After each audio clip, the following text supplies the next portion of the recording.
calculated slightly later than the rest of the pack, but we will try to look at that today. So that is a prompt to make sure that everybody is aware of that. If not, you can frantically be looking at it before we get to that item. And just because we've got a number of officers with us, I'm going to move the work programme through to action point 7, simply so that we usually don't have much of a discussion on work programme, but we're obviously trying to set up our agenda for the rest of the year, and that would be worth doing while we have our officers with us. So essentially, the work programme at action point 9 will become action point 7, and then we will move the other ones through. So assuming nobody has any objections or interjections on that, I will open with agenda item 1, which is the minutes, to confirm the minutes from the previous meeting. Has everybody managed to take a look at that? That's the 4th of March meeting notes, and are we all agreed that they can be signed and accepted? Agreed. Thank you. Agenda item 2, apologies for absence. So we only have one apology, and that is from Councillor David Deacon. We obviously once again welcome Councillor Terry Duris to join us. You're always welcome, although it makes me feel like I need to make sure that I'm putting on a show if you're here for the entertainment. Exactly for that. Okay, declarations of interest. Do we have any? No? Okay. Public participation, there is none. And item 5, consideration of any matter referred to the committee for call-in, there is none. On to point 6, action points from the previous meeting, or technically the previous 2 meetings. I just want to make sure that everybody's looked at that. We did have responses submitted by officers shortly after the March meeting. So are we all agreed that they are closed? Agreed. Thank you. Okay, now if I just move us on to the work programme. It's great that Mark is here, because we're now going into our schedule of slightly less committee meetings in the calendar year. So we obviously want to make them count. Officers have kindly provided us a schedule of the meetings coming up, and a nice colour-coded system there for our performance reports, our deep dive reports, and our matters for consideration.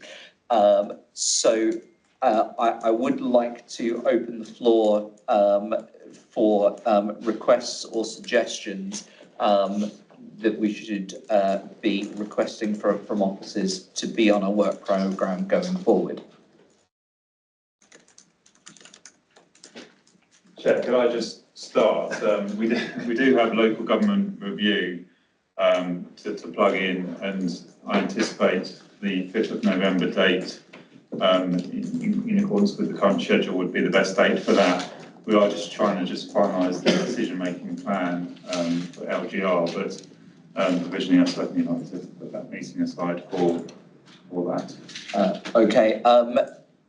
Can I ask, is that only going to be coming to FNR, or will that be going to all OSC committees? I think formally, Chair, it would come here, but what we do is invite the chairs of the other committees to attend, and then there will be further briefings as well for members. Okay. Right. Do we have any other comments on the floor?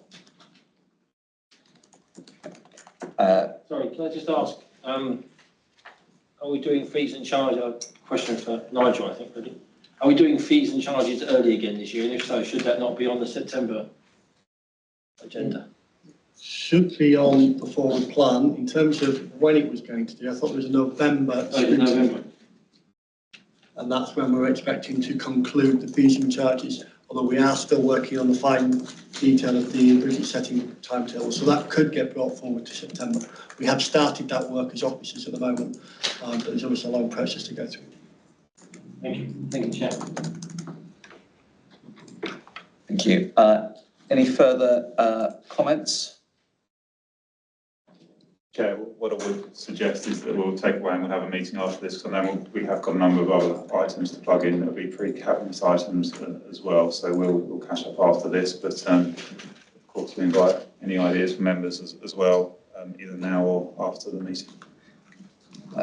Thank you. And Nigel and I are overdue to have a discussion about some items that were proposed by members of the public, and we have some ideas to bring a few of those into the primarily the deep dive sessions. But yeah, all members are welcome to make submissions, and either through Trudy or myself to move to officers. Okay, so thank you for that. We will now move on to the next agenda item, which is the establishment of a Dacorum investment partnership. And Catherine, I believe that you are presenting. Thank you. In October last year, Cabinet approved the initial proposals for the selection and setup of an investment partnership between the council and a private sector partner. And funds were approved at that point for the selection process, with the next decision gateway to come at the end of that process to propose a partner and set out the next steps for setup of the partnership and the following stage of business case development. Members will have noted that the report includes consideration of LGR, and it notes how the partnership could deliver beneficial outcomes for Dacorum both before transition to a new authority, where it would then be well positioned to continue to deliver outcomes for Dacorum, as well as potentially for a wider area of consideration too, with a flexible type of structure that would allow for that. So I'm not going to go through the report's contents in detail. I'm going to hand over now to Matt Angus, our project manager, who will take you through an overview of the proposals and the report's contents. And David Barrett, who's our project executive, is also available when we come to questions that members may have after the presentation, as am I, and Nigel and Mark are also members of the project board. So I will hand over to Matt now to take you through a few slides. Great. So good evening, everybody. So I'll be running through an update on proposals for the Dacorum Investment Partnership, following the previous update to this committee prior to commencing the selection process, which is now completed. So the agenda for the presentation. I'll start by recapping and providing the context as to how we've got to where we have now. I'll then update on that selection process that I alluded to, talk about the proposed structure and operation of the partnership and its governance, talk about the next step, which will be the development of a business plan, budget considerations around that, talk through what the recommendations to Cabinet are as drafted, talk over some key risks and mitigations on those risks, and then finally concluding with the overall timeline and next steps. So by way of recap, so the context for this is that Cabinet approved funding for the strategic asset review in June 2023, with the agenda to drive regeneration and address place-related issues across the borough. As part of the overall strategic asset review programme, a key work stream of that was a delivery vehicle options review, which was to support the council in determining the best and most appropriate delivery framework that could support the delivery of those objectives. And a key conclusion of this review was that a form of partnership working could allow the council to utilise external expertise in forming the pipeline, utilising that external expertise early on in that to support in developing plans for delivering housing regeneration across a programme of sites. Why was this the proposed way forward? So the council's strategic objectives do involve a significant scaling up and diversification on what has previously largely been delivered in-house by the direct delivery team. And also the financial challenges, HRA financial challenges mean that reserves are not anticipated to continue to subsidise the cost to the same level as has been in the past, and that's even net of any external subsidy. So an investment partnership is a medium to long-term arrangement between local authorities and a private sector developer. It isn't looking at specific sites from the outset and asking for tender returns on those sites. Rather, the formation is focused on the partnership itself, and then the partnership jointly looks to develop the business plan and the sites to take forward. And because of this, it can support viability in terms of taking a programme approach to sites.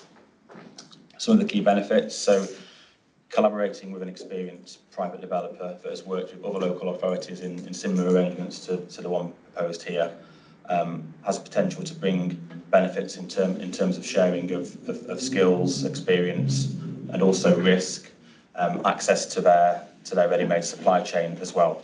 And speaking to other local authorities who operate in this model, the ability to access the external expertise and capacity at the early stages of the development process was one of the key considerations as to why they opted for this form of partnership working.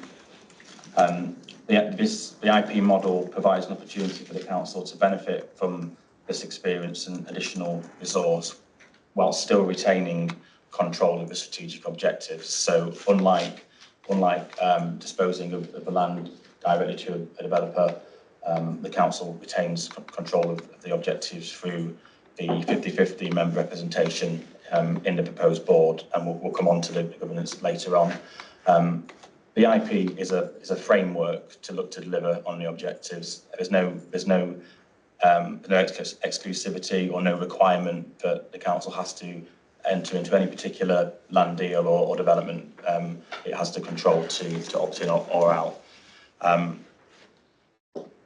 mentioned a programme approach supporting viability as well, and that is the direction of travel with Homes England through our conversations. The council already has a good track record of accessing significant amounts of funding from Homes England, but the proposed development partner also has that same track record, and this provides an opportunity to build on that existing relationship with Homes England and access the most funding.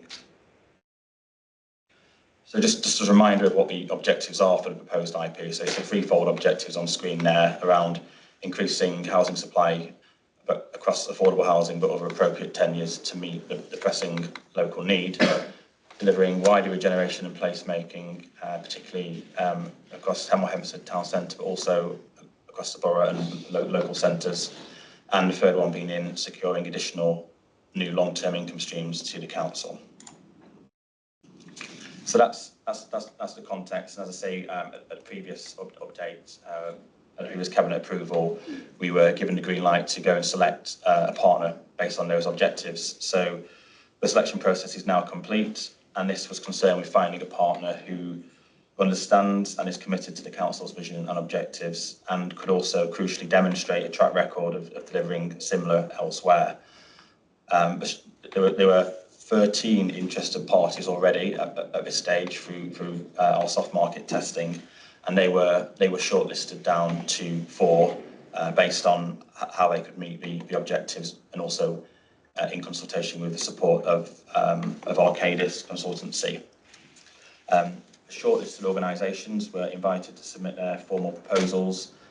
Bidders were required to answer questions on the delivery, assurance and clarity aspects, but also how they align with the council's wider ambitions. Of the 4 invited, we had 3 submitted bids as Waits declined the opportunity to do so. And as part of the evaluation process, the potential partners were invited to present in the forum and answer further interview questions. At the end of the evaluation process, those on the evaluation panel were unanimous in their ranking of the 3 bidders, with Hill the preferred partner, Lovell in second, and Vistry in third place. It was really evident from Hill's submission that they dedicated significant time and effort to understanding what the council was looking from the partnership and how to deliver the objectives that were set out. Hill's proposal was the most detailed and showed really good understanding both of the opportunities but also acknowledging some of the challenges to realising the council's vision. And they were also able to showcase endorsements from some of their existing investment partnerships, in particular with Cambridge City Council and Harlow councils. As the highest ranked organisation following the conclusion of the selection process, Hill was invited to become the preferred partner, and we've entered into a legal negotiation period to establish the financial, contractual and governance structure, which I'll go into on the further slides. And that was aligned to the principles already set out by us in the heads of terms, which we sent out in the invitational prospectus. So the council would enter a limited liability partnership with Hill Investment Partnerships, and the LLP would be 50-50 controlled by the council and Hill. A members agreement has been drafted, which sets out how the business of the IP is conducted in accordance with its governance processes. It's important to point out that entering into this members agreement does not commit the council to any specific project. As I mentioned, it's about creating the framework which can unlock the additional capacity and expertise of the private sector partner to look to develop the programme of projects that can deliver new housing and regeneration across the borough. So the principle of the members agreement underpinning the partnership is that both partners share in the investment upside but also the risk equally, or as may be agreed on specific sites, but the general principle is that risk and reward is shared equally. Potential added value is calculated after adjustments have been made for any payment of council land value and any other costs and overheads. So as I say, the starting assumption is that equity is provided on an equal matched basis, although there's flexibility to vary across sites. There is the potential option of the council acting as funder for a part of the equity and to charge a commercial rate of return and benefit from PWLB rates on there as well. The investment team creates the joint business plan, which then goes through to the LLP board for approval. Underneath the IP, there may be separate vehicles for different types of land, but that will be known on a site-by-site basis.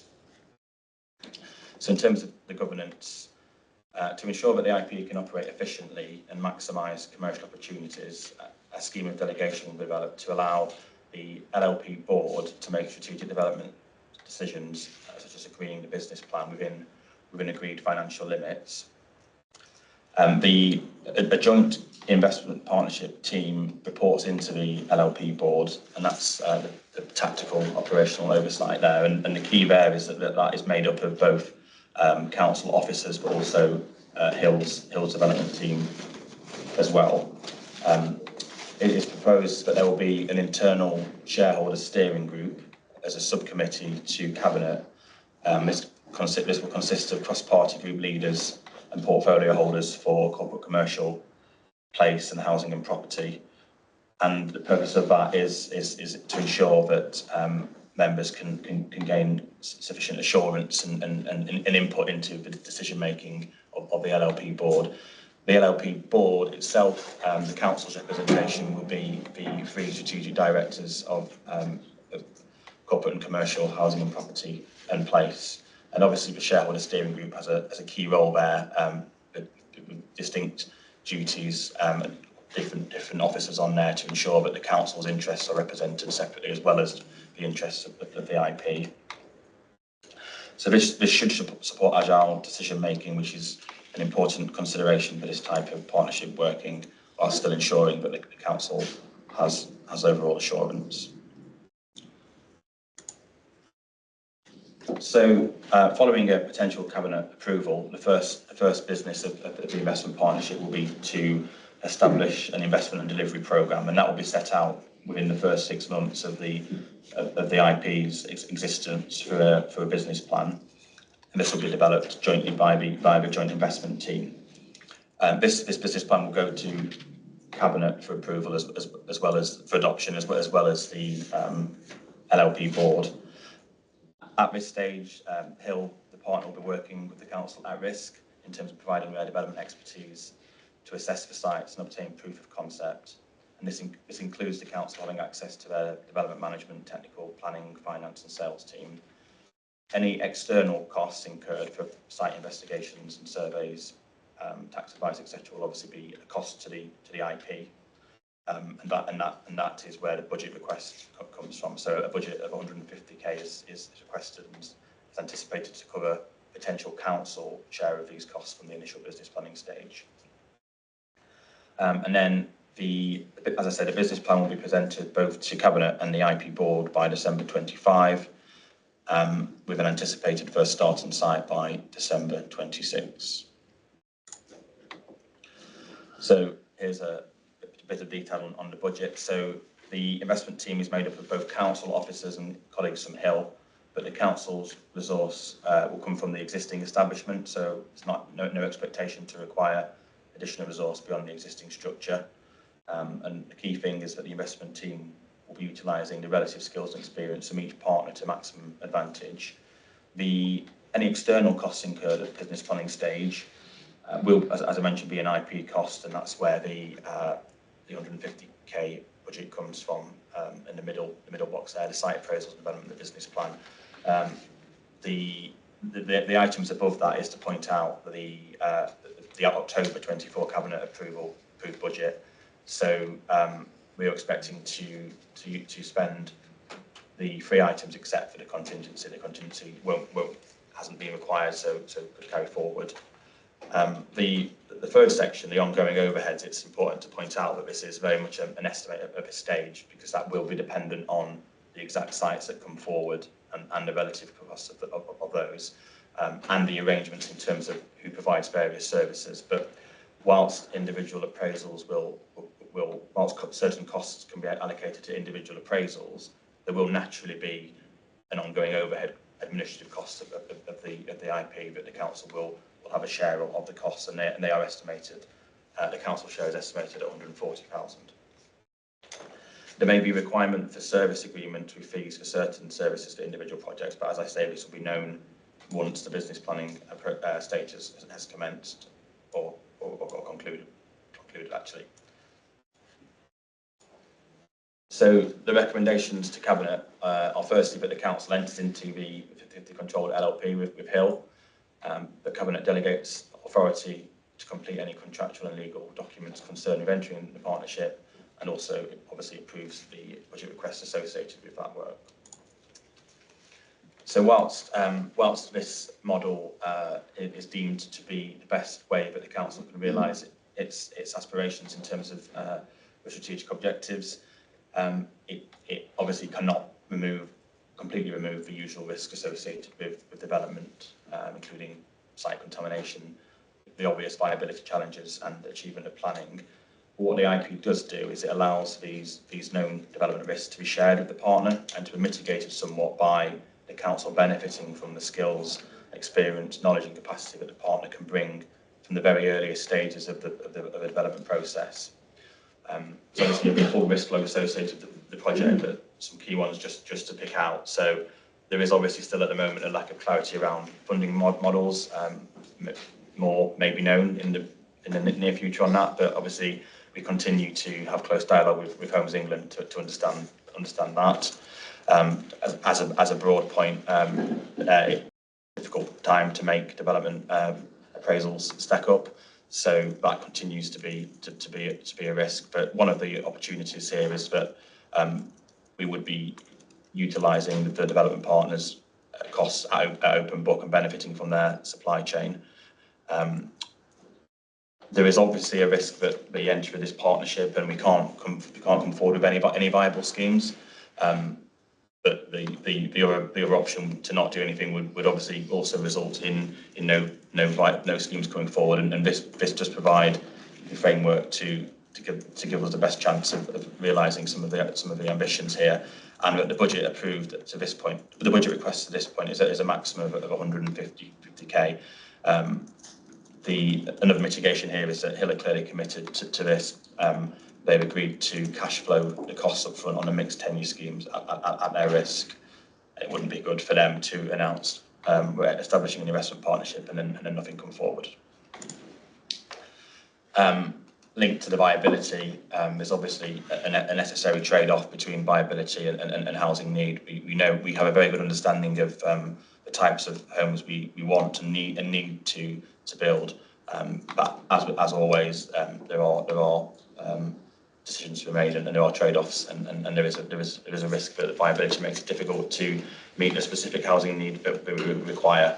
And then finally, in terms of governance, so obviously mentioning uncertainties around LGR, but more broadly in terms of governance, this model works only if it can be reactive and respond to commercial opportunities in an agile manner. So the governance is important around that, and the setup of the governance is designed in a way to retain deadlock, but also allow the IP to respond quickly to opportunities.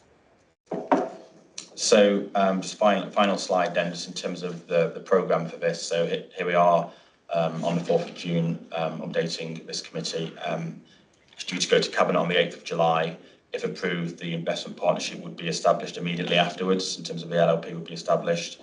The first few months of its work will involve formulating and putting into practice the governance processes, as well as simultaneously looking at the sites and preparing the first business plan.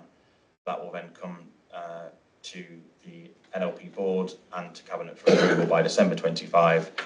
As I mentioned, with an anticipated first start on site following any planning approval by December 2026. Thank you. Thanks, Matt.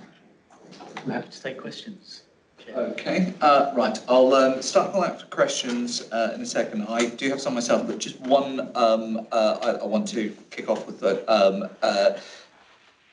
and it may be a marked one. Now, you've touched on the idea of the LLP being the most appropriate vehicle, and especially in terms of LGR. Could you help explain some of the reasons why we feel that the LLP structure, and primarily just from my own point of view, why solely an LLP structure rather than having it on another hierarchy is the best side for that? In particularly, where I'm concerned myself is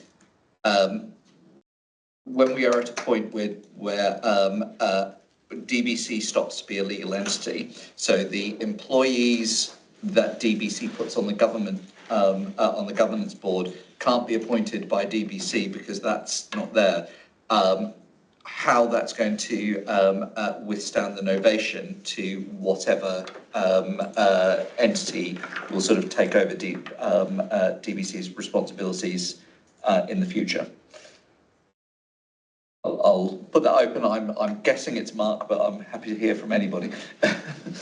I mean, I can pick up the starting point. I mean, what we're proposing is very much a flexible framework where the rights and obligations will transfer across to the new authority structure. I mean, decisions on what individuals stay on the board would be for the new unitary to take. So they could change them, but then staff come and go anyway. So that could be there would always be that flexibility in there for that to happen.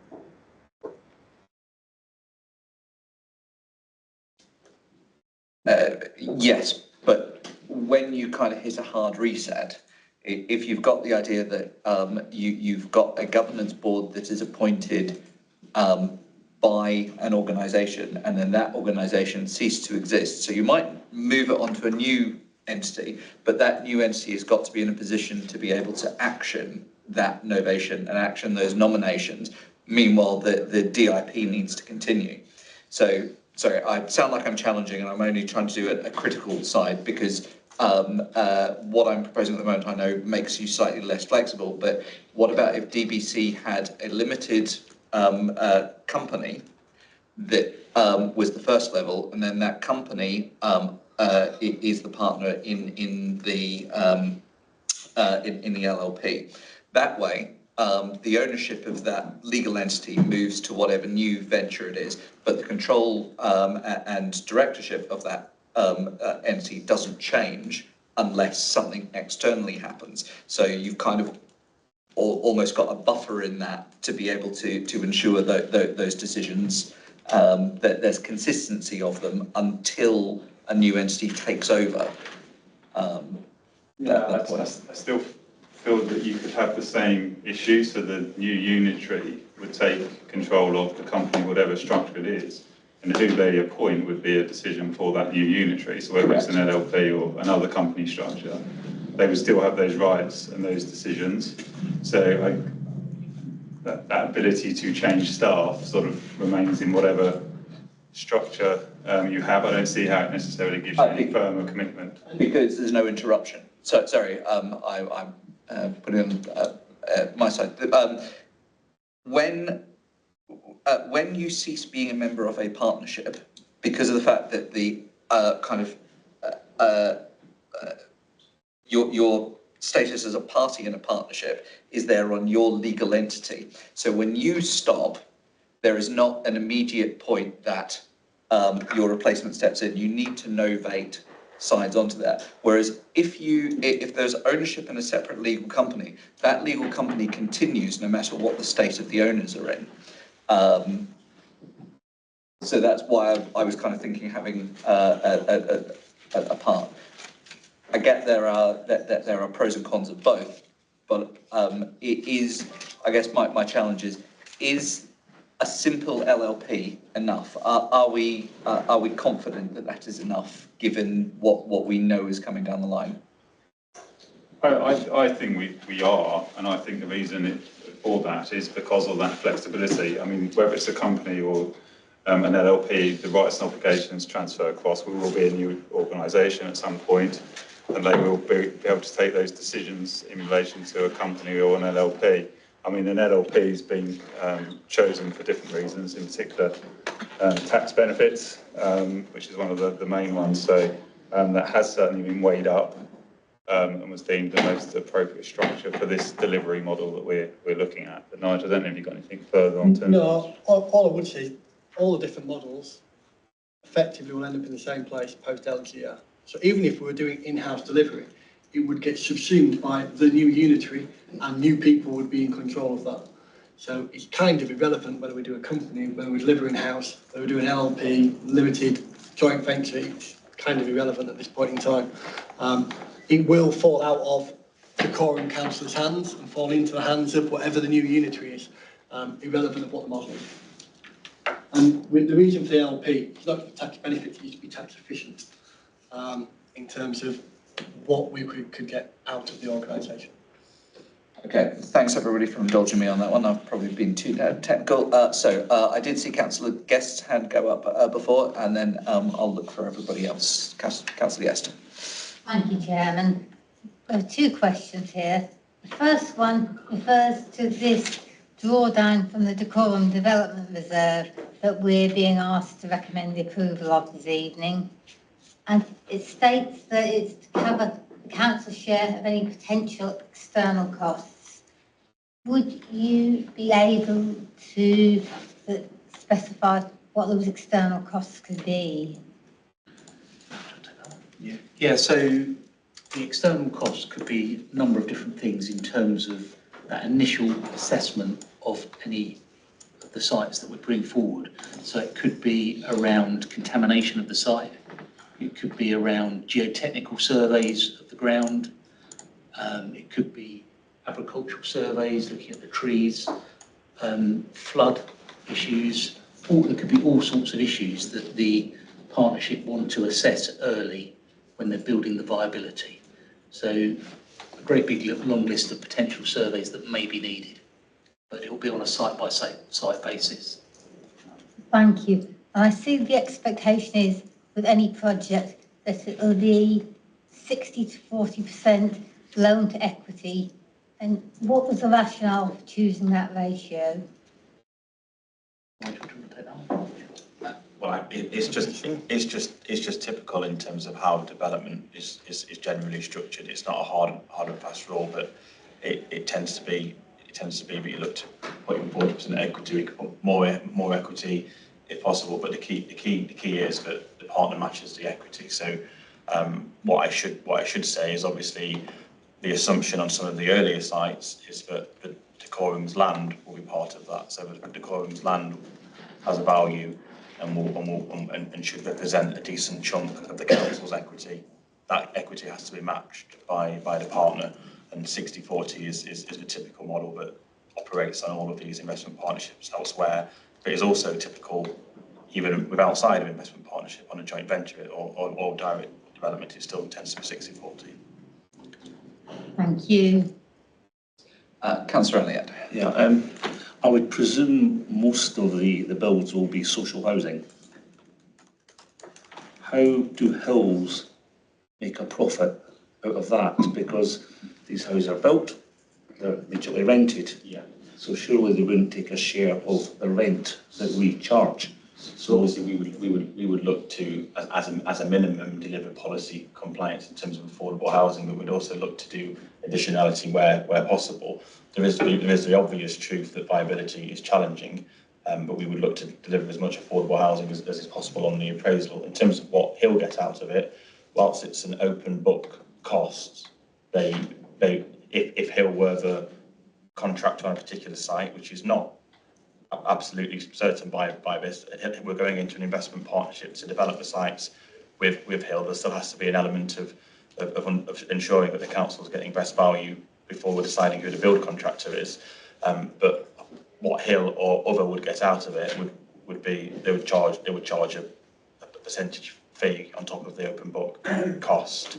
But the key is that the council, the costs that a developer like Hill can get with their supply chain are less. They are lower costs than the costs that the council gets when it goes out to tender on site specifics, and the council will have had to do a lot of work up front at cost to develop the details of what goes out to tender. This is about using the partner to develop that in the first place, so it's sharing the risk of some of those upfront costs. So what Hill are wanting to enter this for is they see that they are in the box position to get the build contract, and that they will of course charge a fee so as overheads on top of the open book build cost. So you mentioned affordable housing. That sort of smacks of the housing associations rather than DBC council housing. Are we talking about building council housing and renting it, or are we talking about selling? So this model is not establishing the exit point for the affordable housing. So on a site-by-site basis, the council could acquire the social housing, or it could be sold to an RP. This model is not about establishing the site-by-site specifics of that, but in terms of the semantics versus talking about social versus affordable. So the social rent is obviously the preferred tenure here. A lot of this completely depends on government announcements around the Affordable Homes Programme and the level of grant funding, but we understand what our housing need is, and we know that that's genuinely affordable, not 80% of market rent affordable rent. We know that that's the starting point, but as I alluded to, that has to be balanced against the viability of the appraisal, and the key component in that is what is the level of subsidy to support that. But it's a wee bit complicated. Yes, you mentioned the fact that you've done some benchmarking. Hills had done some work in Cambridge. Did they presented that to you on what they had done, or did we do our own due diligence on finding out if they could deliver and what they actually took from the projects? Yeah, we've seen completed developments. We've seen the press releases. We've seen what's being published. We've spoken to, as well as Cambridge in particular, Harlow Council have been very forthcoming and have spoken to us and recommended Hill. In fact, the leader of the council wrote a letter of endorsement. But but yeah, we can, it's in the public domain, what the partnership has delivered in terms of the completions, and we've seen evidence of some good regeneration in both of those partnerships. So any idea where they would say, right, okay, if we built it ourselves and then we've gone into this JV, what we would save, you know, what Cambridge would have saved or Harrow would have saved if they had, well, if they'd not done it, the opportunity cost? So in terms of Cambridge, part of the reason for an investment partner is because they got a huge amount of government funding, which primed the idea, because the government likes the idea of an investment partnership, so they gave a huge amount of funding towards particularly their initial schemes. So from that perspective, they were very much interested in doing it to be able to get hold of government funding to be able to make the sites happen. And as Matt's alluded to, several of us have been to these sites and seen the physical assets that have come out. So from that perspective, we know they can build them, and we know that the government likes them. One of the positives of an investment partnership is, our understanding is, the government like this idea of a concept, and so they're likely to provide more funding to things like investment partners than to local authorities direct. We don't know that. It's a thought. It's something that's been alluded to in conversations with Homes England, but it's an opportunity that we don't have if we don't have an investment partner. The issues that Matt's alluded to around viability still stand. You know, you've mentioned social housing. We know we can't build social housing on the sites that we're looking at. We've tried, we've looked at it, they're not viable without excessive amounts of government funding. The IP might unlock some of that. It might not, but it's an opportunity. When you look at Cambridge, I think their first round of funding was something like 100 million. So not small amounts of money. And if an IP does unlock that, then that would be success. It may be that we work in partnership with Hills on these sites and there's not a viable project that's amenable to the council and the council's needs. But at the moment, we have these sites, we've assessed them, and without any understanding of government funding, we can't make them viable. This is a way of trying to unlock those sites. It's not a silver bullet, it's not a foolproof plan, but it's an opportunity. Others have seen it work, government have supported that. It's an opportunity that might come to us. And alluding to your earlier question, particularly in the early days, we don't expect the LLP to hold on to any assets. They will build the assets and they will sell the assets to the LLP. It's a separate company. The social housing or affordable housing will be sold to the relevant regulator or housing regulator or housing association or ourselves, depending on what's viable at the time. But all the partners we looked at from soft market testing, which was about 12, I think, none of them were interested in holding assets. They're interested in building the asset, selling the asset. It might be in time that we have an offshoot that holds on to some of the assets, be it commercial buildings or housing or something else. But initially, I think the idea is let's just see if we can get a project working, one that's viable and one that delivers. I know the sites are, you know, been through that with you on the sites, yes. Okay, thanks. Thanks. I'll move to Councillor Gale in a second. I just want to double check something because the answer there, I think, is made one of my understandings about some projects we would consider wrong. So I know that we're going to have lots of different projects and each project would be unique. I got the impression that one of the things we would be looking at doing was effectively where DBC would be contributing land. Some of that land would be used to build an asset that DBC would be wanting, and then the partner may wind up sort of developing the other part of it into their own project. So in effect, while we would develop our asset, we'd still lose land. I'm getting the response from you at the moment that actually that's not just it's not going to be a standard model, but it's not what we're going to be doing at all. The idea at the moment is to unlock that we've got.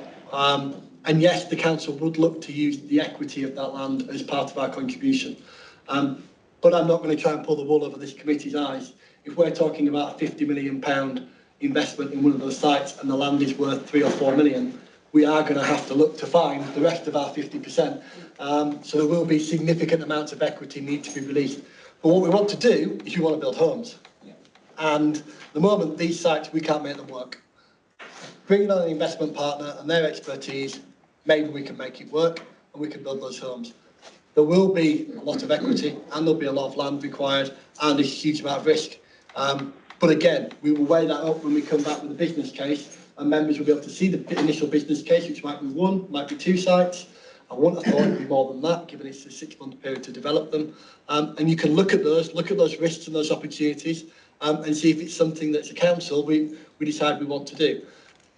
At the moment, we want a future housing development programme, and because the government hasn't announced any understanding of how they're going to fund the millions of homes they want to build, we're kind of stuck. So we're just trying to explore all avenues, and this is an avenue that is working for some. And again, we're being perfectly honest, it's working predominantly because they're able to tap into additional government funding to make it work. But that doesn't mean we can. Okay, thank you. Councillor Gale. Yes, thank you. Just something to confirm in my mind that this is a partnership directed at building homes. That's sort of is that exclusively what this is? It's not exclusively, but I imagine the first site, we have talked about commercial property and also regen and place shaping. And it may be that we use the partner on other projects, maybe part of the LP or separately something else. But I think initially it will be housing. It could develop into those avenues. That's what we'd like it to do. The IP has always been set out with an idea of a 20, 30-year model. Yeah. It's building that relationship initially. Yes. What I would say is Hills are a housing developer. Right. So I've got just a couple of more things. What I understand that there are advantages in the supply chain with their supply chain, so we can get things cheaper perhaps than if we were seeking those things that we would seek on a supply chain, and there's also risk, lower risk because of the limited liability nature of it and shared risk. Are there any other advantages in terms of increased resources, in terms of personnel resources? More resources to actually complete these projects. Well, it's access to Hill's development team as well. In addition, obviously whilst the council has various skills and expertise in-house, Hill have others that can complement them. So I think as an additional benefit to the ones you mentioned, I think we see it as using both partners' relative advantages and strengths really. So to try and give a really clear, tangible example, we've got the old Civic Site Centre, which is empty. There's new apartments built next to them that were built by Hills. Yes. So they're clearly going to bring a certain amount of knowledge and understanding of how they can develop that site, which, is useful. They'll know how to deliver it in terms of they've delivered it before. They'll know how to sell the assets at the end of it. So from that perspective, even if that was the only site, I'm not saying it is, it might not even be in the initial tranche, we can instantly see some of the advantages of bringing in a partner, and particularly Hills, who happen to, through the selection process, come out on top. Yes, and I'm going to just explore that a little bit. When you were selecting Hill, presumably you interviewed Andrew Hill, the director, and I've just looked on Companies House. It looks like there's a changeover of director. There's a new director been appointed. I think his son. It looked like his second son if you look at Companies House, because they've got a series of different companies. It's a family thing, isn't it? And I also noticed, the most recent sort of other things that Mr. Hill has been involved in. Did you ask him about?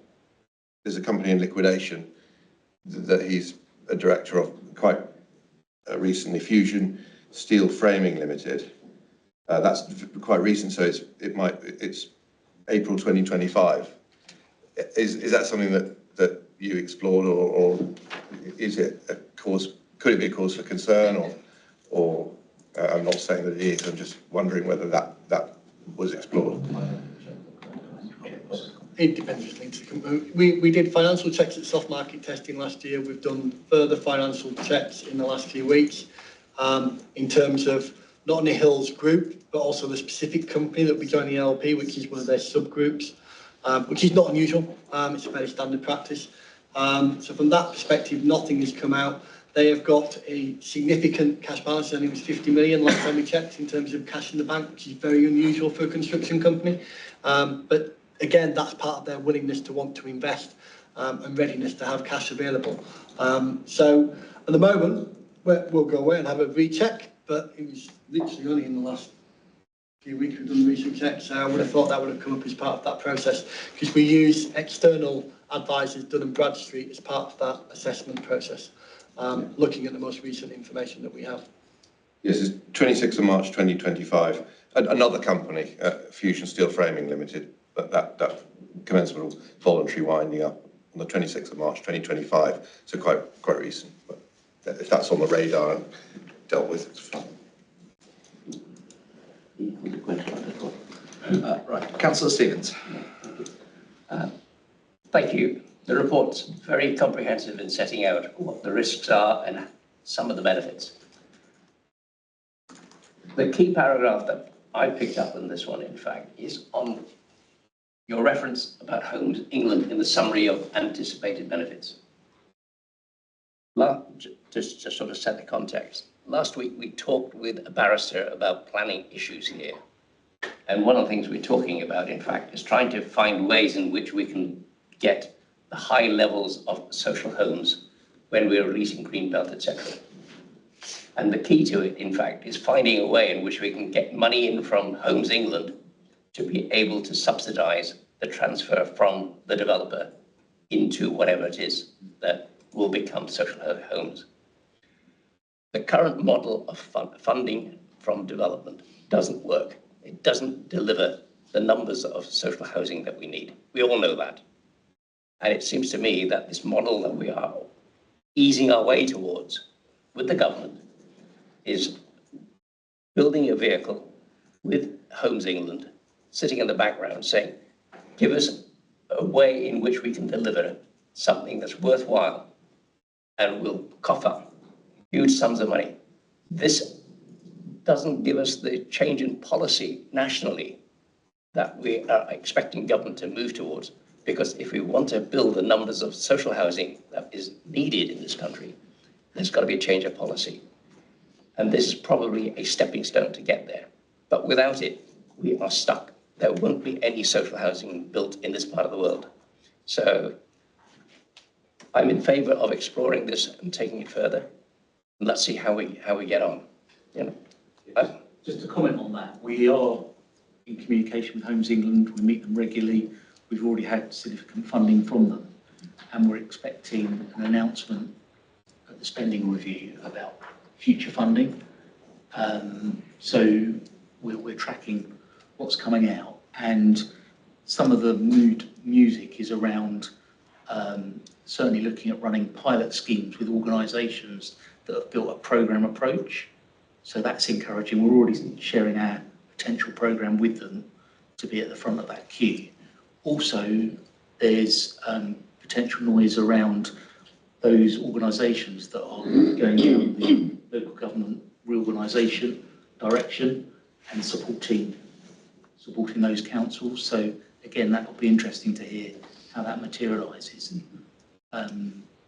The other thing we're petitioning is around blending funding. So if you take the Homes England funding, you can't bring in the right to buy funding, but potentially going forwards, there might be a blended approach that is acceptable. So I think next week's going to be a big interesting moment. Good. We should look forward to that then. Councillor Greenfield. I have two questions, and they've both been touched on in kind of different levels. The first one was on the 150,000 that we were being asked to approve for the business plan. Will that be matched by Hill, or do you foresee all the costs being borne by the council for that? That's my first question. No, in fact, so that's the council's share of it. So it's the request is for 150k, the council's contribution towards it. So the overall budget there would be 300,000. Yeah. And no, the council won't be paying more than Hill. I mean, and actually Hill have agreed to upfront pay in cash flow certain costs as well, which they would recover on the appraisals as well. So I thought that was the case. That was the only point where it wasn't clear that that was our share of the cost. And my second question was linked to Councillor Gales, which is when I looked at their accounts on Companies House, Hill do seem to have a number of subsidiary companies, and it was going to be which one of those that we partner with, but I've used Dun & Bradstreet in work with Ford, so if they've done the checks, then I'm less concerned about that than I was when I went through all the list of companies and trying to work out which would be our subsidiary partner. Councillor Santamaria. Thank you. Obviously the local government review looms over everything we do at the moment. How far realistically can we expect to get in 2 years to a point where will we be able to demonstrate the success which would hopefully encourage the new unitary council to take it forward? So we would anticipate starting on site with at least one scheme ahead of that. So the programme looks at anticipated first start on site December 2026. It's difficult to know without doing the business planning whether that is 1, 2 or 3 schemes that are starting on site. But clearly there would be a need and a desire to get on with schemes and kind of front load and sort of pump priming to allow the other schemes to benefit from returns from the first scheme. I think there is the prospect of having delivery on site to demonstrate the benefit of the IP, but until the business plan is concluded and we see what sites, it is difficult to say with any real certainty, to be completely truthful. That gives an idea of scale where that's helpful. Will that be, and you know, you said it will probably be starting with housing. Is there any potential to get any of the sort of placemaking work started before the end of? Yeah, I think so. Without prejudicing, without assuming what the business planning stage will say, I think we have an expectation that some of the early sites may be Hemel town centre sites, including the civic centre. As a town centre site, they would, in the development brief for that site, they would. I'm pretty certain there would be an expectation of active frontages and commercial and on the ground floor and how that's designed coming onto the frontage, having the placemaking element as part of that. So, as a key town centre site that's currently sitting vacant, I think the placemaking work comes as part of that in the first one. But beyond that, the more significant placemaking and regeneration of some of the local centre sites, for example, that clearly would be a bit further in the future. You have to start with more deliverable, quick win, viable schemes to kind of realise some of the more complicated ones. But the more significant placemaking, I think, comes on some of the local centres, which probably are in need of regeneration. Thank you. Councillor Allen. I was just going to follow up on that question and suggest that isn't it likely that there's going to be a period of business continuity under the new authority, and that actually the 2 years is more likely to be longer than 2 years, and there'll be a few years where things will carry on if they're funded and properly governance and so on. Yeah. And so hopefully the new entity will be judging the business partnership, the investment partnership on the basis of more than 2 years of delivery. Yeah, I think whatever the new local government structure is, they're going to make their decisions just like we make ours. And if they've got a viable business case in front of them to deliver homes, they're going to give it the green light. If they've not got a viable one in front of them, they're not going to give it the green light.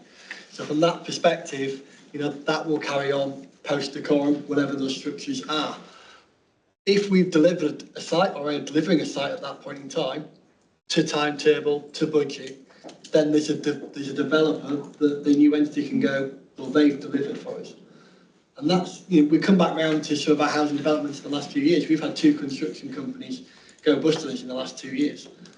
We've got very few developers knocking on our door when we go out to build new houses. Partly to do with the sector as a whole. Bringing Hills in, who we haven't used apart from for one very small, affordable, well, not even affordable home, follow-on homes, a couple of years ago, something Tash delivered on. We're bringing somebody else in who could be delivering homes for us. But as Councillor Stevens alluded to, and there is alluded to, Homes England and the announcements next week and what funding is available is critical, firstly to the government's plan to deliver more homes, but secondly to local authorities' desires to deliver homes, because they are not viable without government funding. We've delivered houses now, the whole period I've been here, 7 years of delivering houses.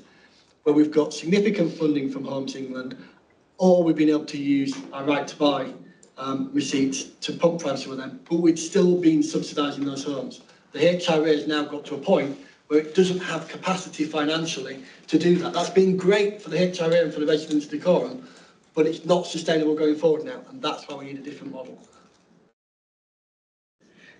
Thank you. A sort of suggestion / request from me ties in to the questions from Councillors Gale and Linfield. Sorry, Greenfield. I'll get it right one day, I promise. We can see from the narration and from what you've sort of told us that there is an objective scoring process where Hills has been selected. But I would like that framework to be included in our paperwork. I realise you may not want to give the individual scoring of each bidder to avoid it going into part 2, but it would help us to have confidence in the evaluation and decision making if we get to see the framework, so we know, what criteria were looked at and how they were balanced. So, for example, I was wondering whether or not the bidders' cash liquidity situation, their ability to look at things were being considered. You've obviously dropped the fact that knowing they had 50 million in the bank meant you were looking, so I'm glad to hear that, but I had no way of knowing that until this discussion. So, and this isn't just limited to this contract. I would say any time we're looking at a major side and we're wanting to ratify the officer's recommendations, we would like to have that framework brought to committee. So we can add that scoring framework matrix into the cabinet report as a part of it. Yeah. I think putting it in as part 2 is one suggestion. The other one is you could put down the just the scoring structure rather than the results, and that may avoid it even needing to be in part 2. Understand. Okay, do we have any further questions before moving on to the next item? No, okay, well, this then is one where we do actually have to take a vote on the recommendation of the report is to release £150,000 from the development reserve into an operational budget for... Just to be clear, this isn't obviously a decision for scrutiny. This is just comments on the recommendation, which will go to cabinet for decision. Oh, okay. Sorry. So you don't really need a vote. Oh, we don't need a vote. Okay, so that is a recommendation of the report, but the decision will sit with cabinet. Okay, apologies. Okay, so report is noted. All agreed? Right. Thank you very much. We move on to the next agenda item, which is the medium-term financial strategy through to 29-30. Good evening. I've got a short presentation to go through on the MTFS, much shorter than usual, partly just because I think I want to focus on the salient points. I didn't realise that was going to take an hour, so it's a good job I did go through a much shorter presentation. So, in terms of what I'll go through very briefly, there is only 9 slides, so this is really going to be a kind of a whistle-stop in terms of where we're at with the MTFS. I've used the term medium-term financial strategy stroke plan. That's partly because of LGR. Some authorities use MTFP, some use MTFS, so I'll start using some of the narrative so that members are aware going forward. Then we'll talk about some of the major challenges to the MTFS. There'll be nothing new in there that you haven't seen before. I'll then go through what the medium-term assumptions are, which is often a good discussion point in terms of members' views and opinions. Then we'll look at our medium-term savings requirement. I've added one thing in there because I get this question after MTFS scrutiny every year, and that's why do we always have savings to deliver? So I've done one slide that hopefully gives a very clear picture of why we will, unfortunately, always tend to have savings to deliver. And then finally, we'll open for questions. So in terms of the medium-term financial strategy, 5-year plan, it is a group list of assumptions that we make on all our incomings and all our outgoings. And what it does is it allows us to plan for our budgets over a multi-year period. It is heavily reliant on forecasts, And in an economic uncertain environment, which unfortunately, not to be political, whilst Trump in America seems to be going on for a period of time, things do go up and down and vary quite frequently. That's something we've been finding difficult in recent times, particularly on the investment side, and we'll come across that when we look at the provisional outturn report later. In terms of the major challenges, the macroeconomic factors, that's not just politics in other countries, it's also how we trade with each other, what the impact of that is on us as an organisation is fairly similar to what it is to us as humans at home. You know, we're paying more for things, our income isn't necessarily going up, that is an impact, we all have to then budget and we have to model for that. One thing you don't have at home is government funding a certain percentage of all your household debts. We do, we're reliant on it, but we've always had huge amounts of uncertainty over how much we're getting. There's a spending review coming out next week. Great, amazing, medium-term spending review. It probably won't tell us exactly what we're going to get. I think Rachel Reeves earlier today said all departments will not be getting what they expect. The history of my 20 plus years in local authority is local authorities tend to get the worst deal. So when there's talk of a bad deal, our deal must be pretty bad. But we do make assumptions for that. We're not assuming for funding to be increasing going forward. We're fairly prudent from that perspective, and between now and December we hope to get a multi-year settlement which will take us up to any government restructures and allow us to have some more certainty than we've had previously. But we have generally been reasonably accurate on the medium term in terms of those assumptions. And then thirdly, the challenges are generally the delivery of corporate strategies or things we're doing to try and help balance the budgets. This group have seen strategic asset review come a few times, it'll be coming throughout the rest of this year as well. Equally, the commercial income review has been here, I think, as frequently as the last meeting. And those sprint reviews will continue to feed back to this group in terms of what they're delivering. We do also invest in our service programmes, be it change, be it developments, improvements, government policy needs, and in-place programme as well. So from that perspective, we need to put all those into our MTFS. Clearly, we have always been an ambitious council. We're not a council that just wants to do the statutory returns and nothing else. So we do look to invest in various other services or deliver services that are non-statutory, but it does mean that we have to deliver efficiencies or additional income generation elsewhere. Government funding levels, I think that graph will probably look fairly similar post-spending review, post-local government settlement. It'll carry on going down going forward. Now, when you consider in the recent years where it's been flat, inflation has been up to, what, 11.2%, I think it hit a peak.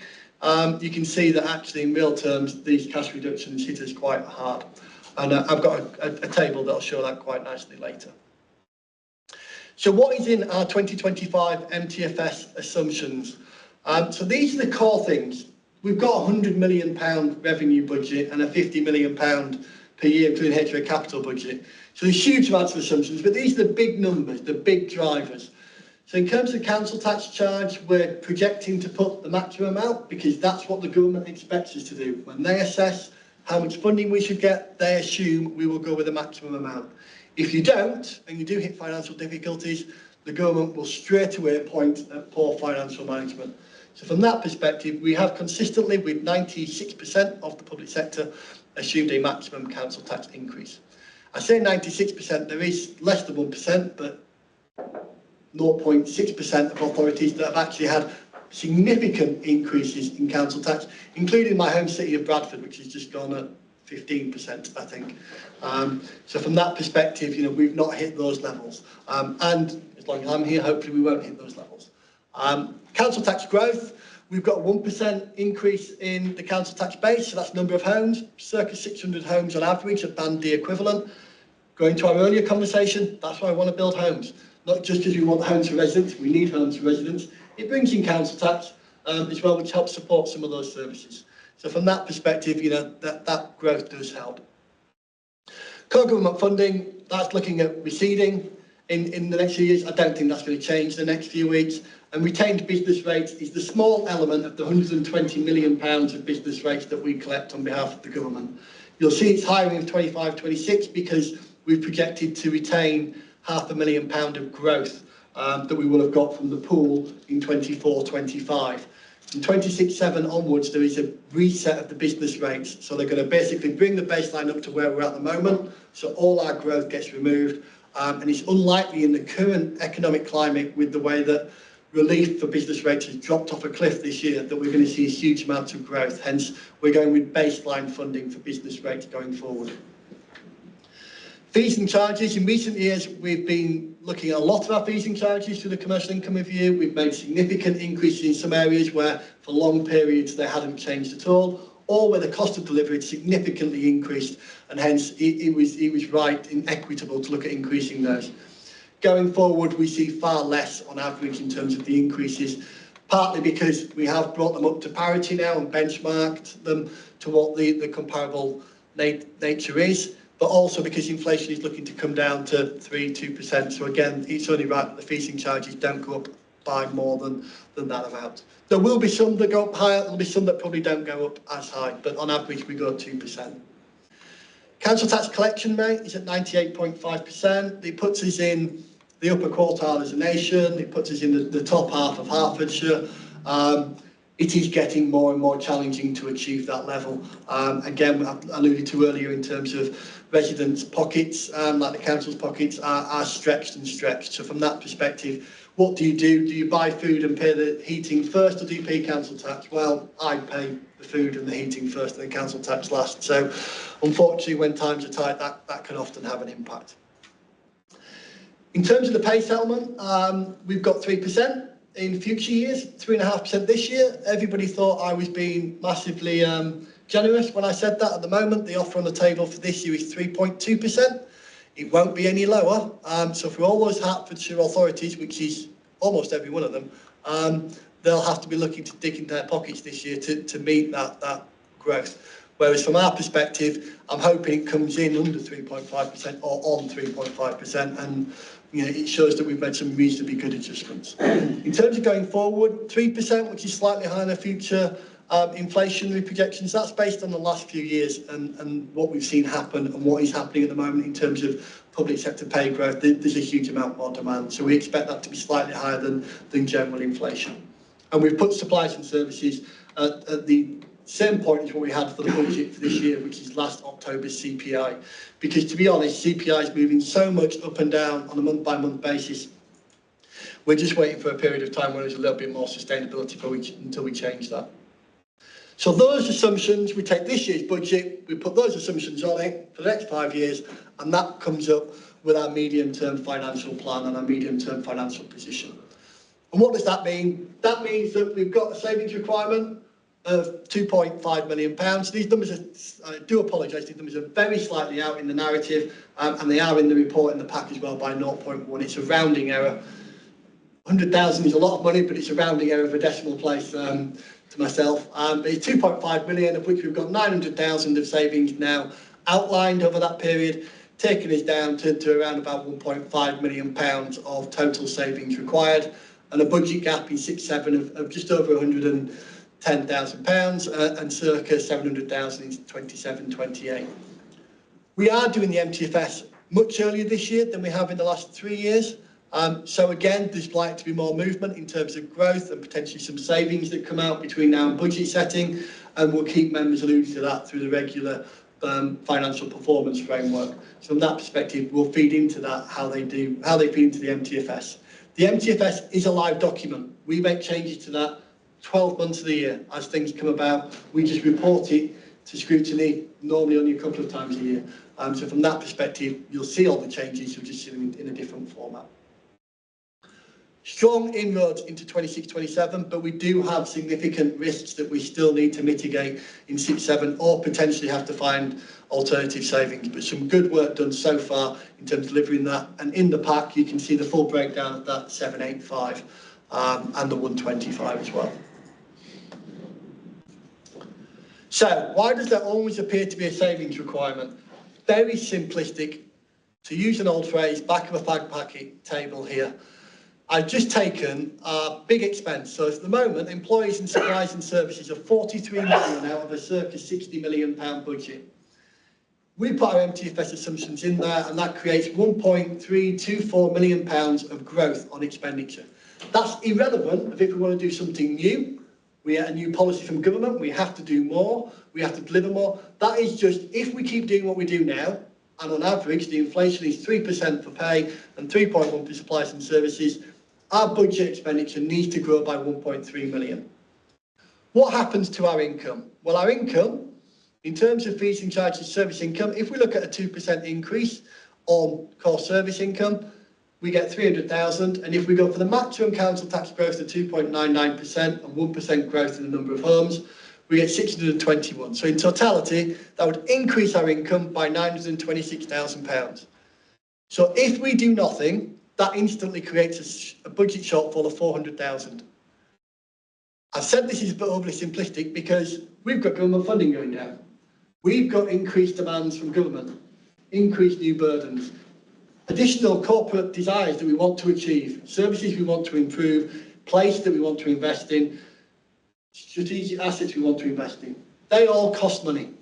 So hopefully you can see simplistically there why we always have a saving, and it fluctuates because of all the other variables that I've kind of stripped out of that. That's the end of the presentation at this point. Obviously you've got the report in your pack. The report is 2/3 of what the final MTFS report will look like. There'll be a lot more narrative in there on risks, opportunities, reserve balances and items like that. But hopefully the report you've got gives you a really good flavour of where we've got our MTFS or MTFP for 2025. I'll open up for any questions. Thanks, Nigel. Fantastic presentation as ever. Professionally, I'm very jealous of your ability to show something as far-reaching as the MTFS in the understandable way you can put into this room. So once again, well done. Councillor Guest. Thank you. Paragraph 1.7, the total savings requirement for 26-27, as Nigel has said in his presentation, is 900k, and the council has achieved efficiencies and income generation proposals to value of 785k. Now, of that 785k, Nigel, would you be able to detail how much of that is efficiencies and how much of that is income generation proposals? So if you go down to paragraph 5.3, you'll see that it alludes to 490,000 of that is increased income. 150,000 is efficiency through corporate support and overheads, and 270,000 is reduction through leaner and refined commissioning costs, predominantly in IT, but also some asset management. So in totality, looking at 420,000 of that is through efficiencies and 490,000 is income generation. Now that is more efficiencies than we've delivered in the last couple of years and is going towards the kind of efficiencies we've delivered in the past. And income generation wise, it's significantly down on recent years in terms of what we've achieved at this point. Thank you. Councillor Elliott. Just a bit of minutiae, as you'd expect from me, Nigel. 200k projected increase in leisure services income. Yep. How did you come to that figure? Because, as I say, we're looking to close the leisure centres and all that to be rebuilt, refurbished, are we not? So we do plan. You were obviously very active last night, I imagine. That is a combination of two things. Firstly, we have re-let the Little Hay golf course, which is now bringing in an income of about £45,000 as of this year, and will continue into next year. And the other element of that is that we are changing the contract to be more tax efficient and following the sector. So what will happen potentially going forward, this is a plan and a proposal at the moment, it will come back to members for final sign-off, is we're changing the way that the income flows through everyone active, and it'll flow directly through the council to reduce the element of VAT that needs to be contributed from the income that's collected from leisure users. It won't change the service, it won't change what people pay for the service, but it'll mean that we are paying less tax and being able to retain more of that income.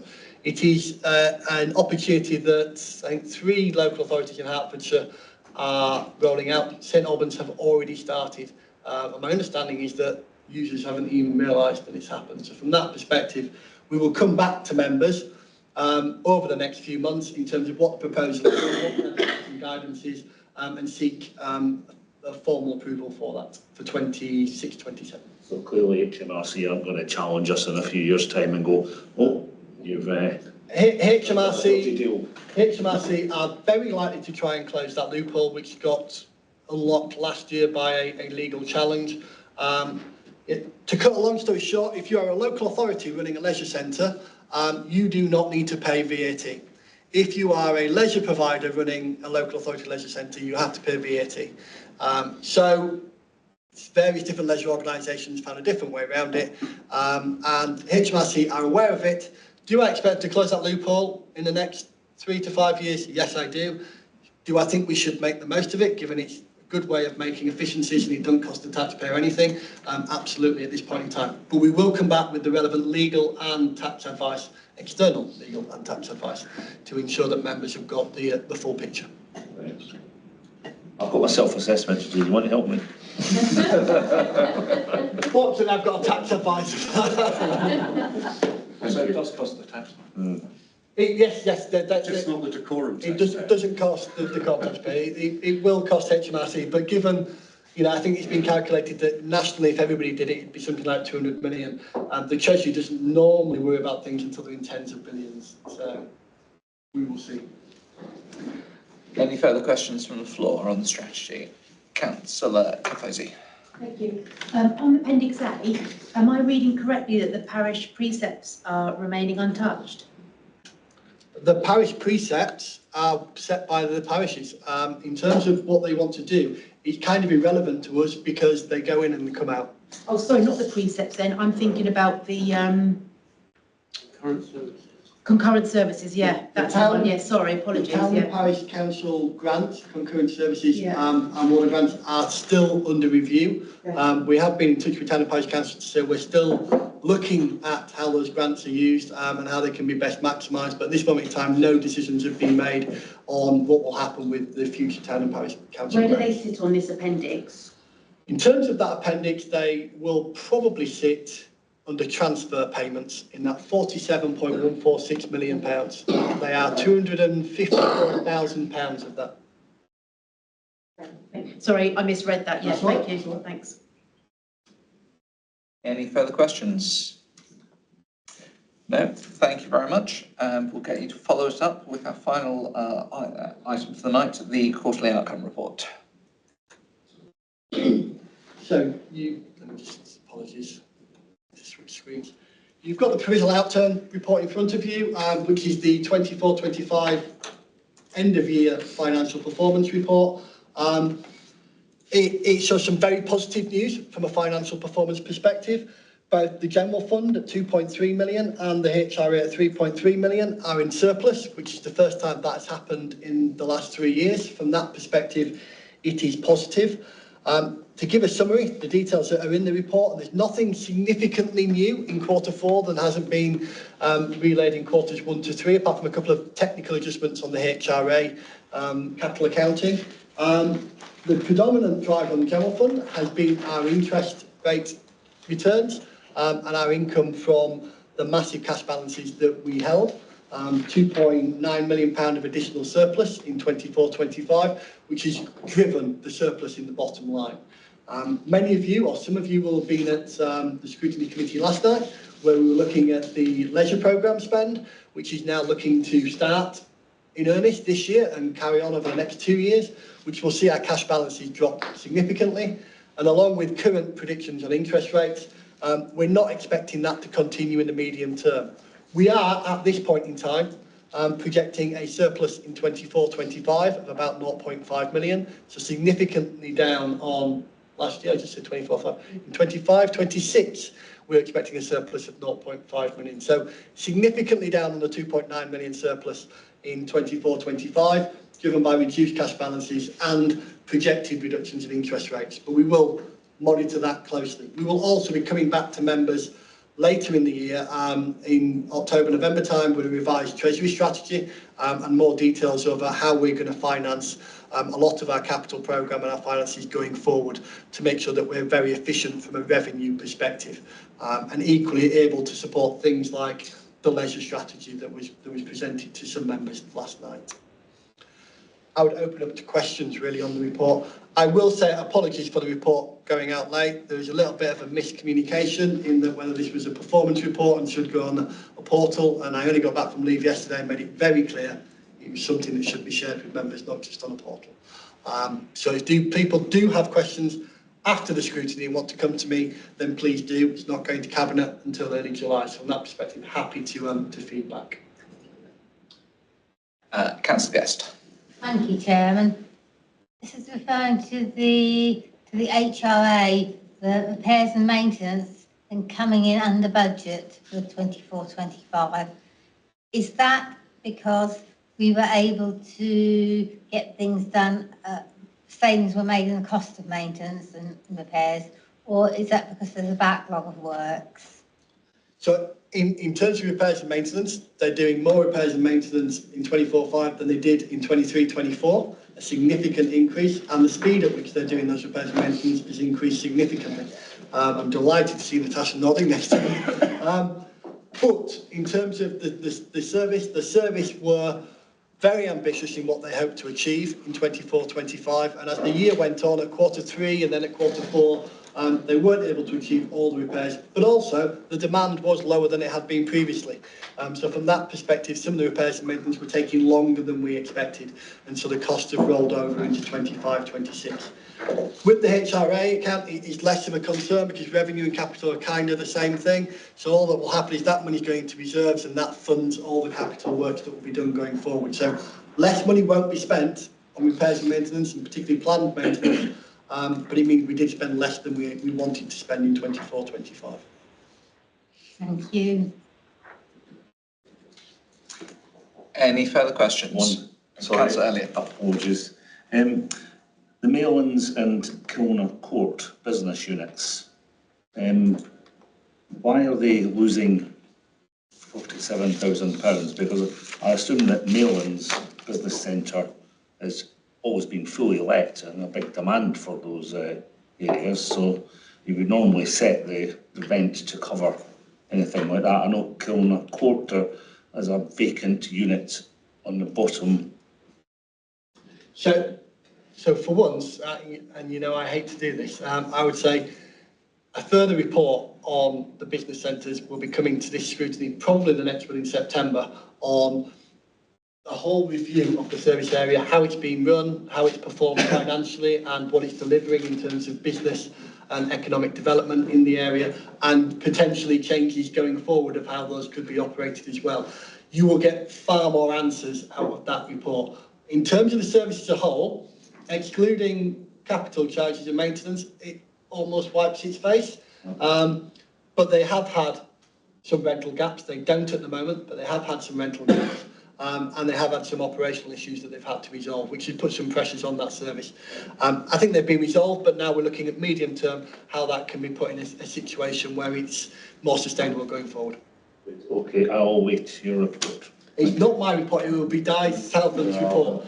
No doubt he'll have a lot of my numbers in there. Councillor Santa Maria. Thank you, Chair. Sorry, I just belatedly need to declare an interest. My husband's a tenant of Maylands Business Centre. I didn't realise they were in it. Tangential. Okay. No, that wasn't. Okay, any further questions? Okay, with that, I can declare the meeting over. I would like to say we have gone slightly longer than is my usual. I think we can all agree that is Councillor Duras distracting us all.